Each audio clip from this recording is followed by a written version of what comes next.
राज्यातील प्रशिक्षणार्थी वैद्यकीय महाविद्यालयातील निवासी डॉक्टरांच्या वेतनात वाढ करण्याच्या मागणीसाठी मंगळवारी सायंकाळी बेळगावमधील बिम्स रुग्णालयात अनोखे आंदोलन करण्यात आले। आम्हाला चहा विक्रेत्यांपेक्षा कमी पगार मिळतो। राज्यातील विद्यार्थ्यांचे शैक्षणिक शुल्क खूप जास्त असून त्यामुळे आपल्या दैनंदिन जीवनात अनेक अडथळे निर्माण होत असल्याची तक्रार त्यांनी केली।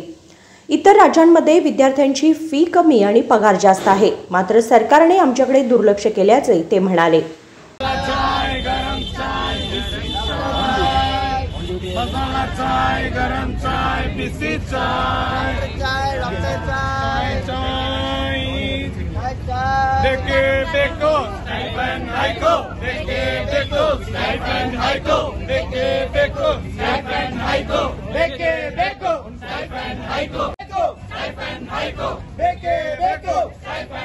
आम्ही आपत्कालीन सेवा देत आहोत, परंतु सरकारने मागण्या तातडीने मान्य कराव्यात अशी मागणी निवासी वैद्यकीय अधिकाऱ्यांनी केली।